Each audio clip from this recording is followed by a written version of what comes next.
뭐 자녀분들도 다들 이렇게 훌륭하게 잘 키우셨는데 자녀 이렇게 공부 지켜보시면서 비법이라 할까요? 이런 것들을 제일 많이 궁금해할 것 같기도 하고 또 이건 나 정말 꼭 알려주고 싶다라는 부분들도 있으실 것 같아요. 제일 뭐 자녀 교육하시면서 주력하신 부분들이 어떤 쪽이신지 차례대로 이렇게 할까요? 네. 우선 이제 뭐 국영수 학습법 이런 거는 네. 사실 국영수 학습법 같은 거는 너무 많아요. 그러니까 여기저기 말씀해 주시는 게 너무 많아서 사실 저는 주력한 부분이 아이들 어릴 때부터 습관 잡는 게 되게 중요하다고 생각했어요. 공부 습관 잡기. 그래서 예를 들면 뭐 이렇게 규칙을 정하는 거예요. 학교 갔다 와서 놀기 전에 숙제하기. 그리고 뭐 학원 갔다 와서 하루 지나기 전에 숙제 해놓기. 뭐 이런 식으로 정말 아이들이 어릴 때부터 내 몸에서 이제 체화하면서 무조건 이거는 먼저 하고 가는 거 이런 식으로 약간 습관 잡는 게 중요했던 것 같아요. 그래서 정말 그게 어릴 때부터 하다 보면은 그냥 고등학교, 중학교, 고등학교 때도 습관이 중요했다. 네, 교육하셨고 저는 이제 아이를 키우면서 가장 주력했던 부분이라고 하면 아이하고 이제 정서적으로 되게 교류하려고 되게 많이 거기에 초점을 맞추고 사실 공부를 잘할 거라는 기대는 별로 없었어요. 근데 이제 애하고 친하면은 애가 이렇게 속으로 힘들었던 거나 공부하면서 또는 친구 관계 이런 거에 대해서 엄마한테 숨기지 말고 다 얘기할 수 있는 관계 이렇게 이제 하다 보니까 애하고 이제 수다를 많이 떨고 친구처럼 지냈던 거. 예. 근데 이제 그 과정에서 저는 조금 아이하고 책을 가지고 많이 놀았어요. 이제 공부 잘하는 애들 기본적으로 특징이 이렇게 엄마가 책을 어렸을 때부터 많이 읽었다 그랬잖아요. 그런데 저희 딸 같은 경우에는 고등학교 올라가서 영어하고 국어는 이제 거의 100점 맞았거든요.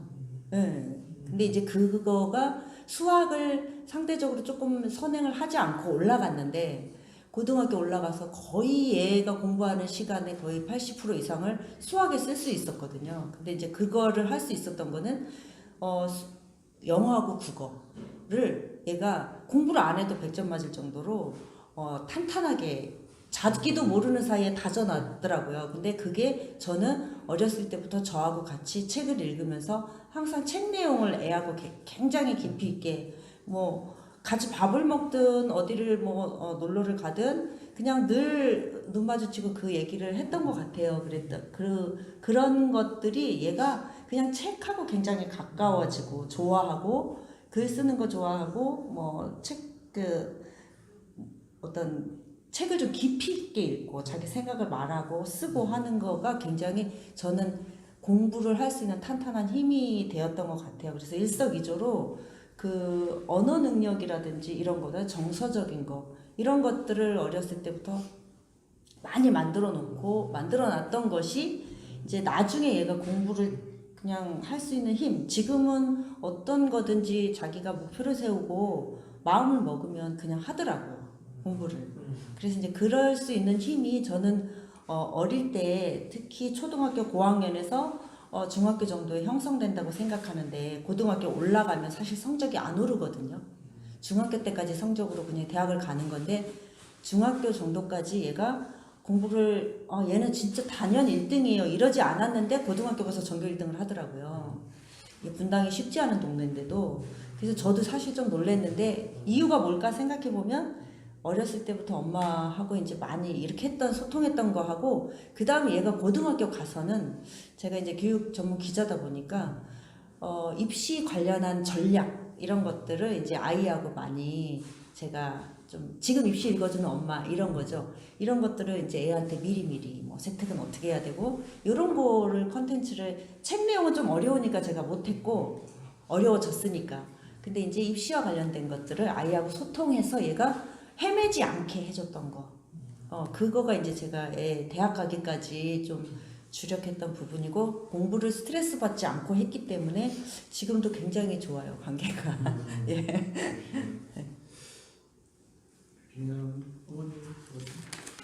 저는 네, 저는 세특은 뭐예요? 세특? 세특은 이제 그 학교 생활기록부 안에 교과 영역이 있고 그다음에 이제 비교과 영역이 두 가지가 있는데 교과 영역이 뭐냐면 얘가 한 학기 동안 들었던 과목이거든요. 성적. 과목인데 과목의 성적도 적히고 몇 명 중에 몇 등이고 평균 몇 점 중에 얘는 몇 점이다 이게 적히고 그 밑에는 얘가 과목 밑에는 얘가 그 학기에 들었던 과목에서 했던 활동이 적혀요. 선생님이 적어주시는 거예요. 얘를 관찰하고 얘가 수행 활동을 어떤 걸 했고 뭐에 관심이 있고 어떤 걸 개념을 활용해서 이렇게 해보더라.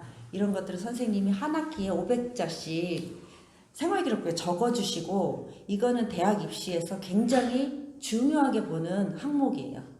그래서 이제 그거를 원래 과목 세부 능력 및 특기 사항이에요.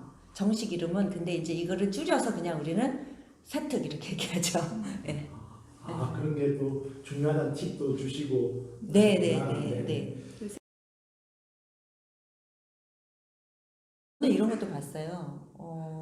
의대를 가고 싶은 아이들을 모아서 대학을 탐방시켜주는 프로그램을 짜서 그거를 한번 참여하는데 500만 원. 동기부여를 만들어. 그러니까 저는 그냥 솔직하게 톡 까놓고 얘기해서 호구되지 말자라는 거예요. 네. 저희 입시 읽어주는 엄마에서 그냥 수다 떠는 거 정도만 정보만 있어도 애 대학 잘 보낼 수 있거든요. 그게 굉장히 뭐 엄청난 정보가 막 있는 게 아니고 지금 우리가 긴 시간 동안 얘기했던 것처럼 되게 심플해요. 그냥 국영수 잘하려면 어릴 때부터 책 많이 읽고 그 다음에 수학도 빨리 나가는 게 아니라 단계별로 야금야금 씹으면서 이렇게 가고 시간이 굉장히 많잖아요. 초등학교 때부터. 고등학교 가서 그렇게는 잘 못하지만 초등학교 때부터 많거든요. 그래서 사실은 뭐 사교육이든 뭐 아까 말씀하신 이런 프로그램이든 굉장히 학부모님들의 주머니를 노리는 그 프로그램은 많아요. 예. 근데 이제 거기에 내가 우리 호구 잡히지 말자, 돈 쓰지 말자라는 거고 또 하나는 그거가 그 경험이 아이한테 돈은 내가 그냥 뭐 얼마 이동안 뭐 몇천만 원 썼다. 그래서 돈은 또 회복이 가능하잖아요. 근데 애의 경험은 굉장히 그건 아니라고 생각해. 애가 굉장히 잘못된 힘든 묻지마 선행 이런 것들을 이제 노출이 돼서 하잖아요. 그럼 나중에 정말 정작 공부해야 될 때 무기력해지는 애들을 너무 많이 봤어요. 그리고 관계가 나빠지면 그 다음에는 엄마하고 아이하고 관계가 나빠지면 그 다음에는 애가 동력이 안 생겨요. 네, 그래서 저는 정말 돈 쓰면서 호구 잡히고 아이하고 관계 망치지 말자. 그렇게 안 해도 충분히 의대 갈 수 있다. 이렇게. 우리 대표님 말씀 중에 엄치다, 네. 엄치다잖아요. 엄치다가 엄마랑 친한 아이가 아니라 엄마 친구 아들이 아니라 엄마랑 친한 아이. 네, 그거를 굉장히 모토로 하셔가지고 관계가 중요하다 얘기를 많이 하셨어요. 그게 또 얘기를. 아들들은 보면은 정말 얘기를 안 해요. 학교에서 무슨 일이 있는지도 얘기 안 하고 학원에서 뭘 배웠는지 사실 엄마들은 잘 모르거든요. 근데 진짜 조금 전에 말씀드렸다시피 엄마랑 아이들이랑 이제 관계가 좋다 보면 공부가 힘들거나 고민이 있거나 할 때 누군가한테 말할 수 있는 대상이 이제 부모가 될 수 있는 거죠. 그게 아이가 정말 공부하면서 힘들 때 큰 힘이 되는 것 같아요. 그래서 그렇게 해줄 수 있는 부모님이 사실 되셔야 한다는 걸 저희는 항상 강조를 해요. 맞아. 댓글이나 이런 관심도가 많이 있는 것 같죠? 네. 특히 입시 관련해서. 네, 입시. 네. 그래서 제 제목을 이제 제가 잡았거든요. 입시 읽어주는 엄마. 그래서 입시는 엄마가 이거. 그리고 이제 저희는 이제 엄마니까 저희가 또 전문가 컨셉으로 이렇게 하는 게 아니라 엄마 컨셉으로 할 때는 좀 부드럽게 다가서 좀 수다 느낌으로 엄마들이 사실 네, 저희 분당 같은 경우에는 여기 좀 교육도시예요. 좁은 한 구에 고등학교 일반고가 18개나 있고 특목고가 3개나 있고 이렇거든요. 그러다 보니까 이렇게 아침에 브런치를 하려고 이렇게 카페에 가잖아요. 그러면 다 3, 3, 5 엄마들이 모여서 다 입시 얘기만 해요. 다 어느 학교 어땠다, 뭐 수학은 어떻더라, 어떤 학원은 어떻다더라. 그래서 그 엄마들이 모여서 하는 얘기가 대부분의 엄마들이 오가는 얘기가 다 입시 얘기예요. 네. 그러니까 그만큼 엄마들이 입시에 관심이 엄청나게 많고 도와주고 싶은 마음이 아이를 잘 보내고 싶은 마음 또 도와주고 싶은 마음이 너무나 큰데 모르는 거죠. 그리고 이렇다더라 저렇다더라 이렇다더라 저렇다더라 이런 걸로 이제 그래서 저는 항상 너무 엄마들하고 어울리지 말라 그래요. 정보를 너무 접하다 보면 옆에 애를 보면 불안하잖아요. 불안하잖아요. 옆집 애가 막 진도 나간 거 보면 우리 애는 여기 나가는데 쟤는 저기 나가는구나 이러면서 이제 스트레스 받고 그러다 보면 애를 또 이렇게 막 종용하게 되거든요. 그래서 그러지 말자. 네. 그런 이제 취지가 우리 주로 하는 말들이 그런 말이에요. 네. 또 어머니 같은 경우는 아들 둘 다 의대를 보내놓으시니까 요즘은 또 이렇게 의대가 인기고 하니까 더 관심들이 있으실 것 같아요. 의대 보낸 뭐 타이틀에도 보면 그런 것들이 들어가니까 조회수가 더 높은 것 같아요. 네, 맞아요. 네, 맞아요. 네. 아무래도 제가 너 먹혀준다 막 이랬잖아요. 이거 해야 돼.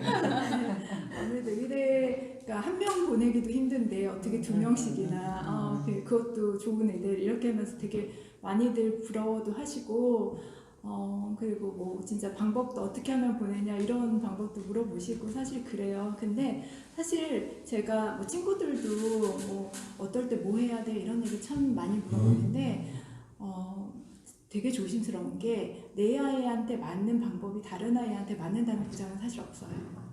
그러니까 내 큰애가 다르고 또 작은애가 다르고 큰애한테 맞았던 학원이 작은애한테 안 맞을 수 있거든요. 그래서 엄마들은 아이들의 성향을 많이 알고 있어야 된다고 생각을 해요. 그래서 진짜 누가 추천을 해주더라도 그 아이가 맞지 않으면 거기는 좋은 학원이 될 수가 없어요. 그래서 저도 제 친구들이 이렇게 물어볼 때 뭐 들어야 돼, 뭐 어떻게 해야 돼. 근데 내가 했던 얘기는 해줄 수 있지만 이거는 걸러 들어야 된다고 항상 얘기를 해요. 그게 다 맞는 거 아니다. 그러니까 애한테 맞춰서 해야 된다. 그래서 나는 큰애나 작은애도 다르게 했다. 그러니까 그냥 참고만 해라. 그래서 무조건 엄마들이 이게 다 맞는 얘기인 양 막 얘기하면서 여기는 이건 무조건 좋아. 이렇게 하는 거는 되게 조심해서 걸러 들으셔야 될 것 같아요. 사실 저도 그렇고 제가 추천하는 것도 사실 되게 조심스러워요. 그래서 우선은 엄마들이 되게 많이들 물어보시는데 이렇게라고 했다라고 얘기는 해주는데 그게 정답은 사실 아니에요. 근데 좋은 말씀 해주셔서 감사하고요. 저는 그 의도하셨던 거를 다 좀 잡아내셨나요? 네, 다 드렸을까요? 충분히 다 들었고 또 이렇게 콘텐츠 또 찍는 모습들도 아까 잘 들어갔기 때문에 괜찮았던 것 같습니다. 네. 네, 저희가 좀 많이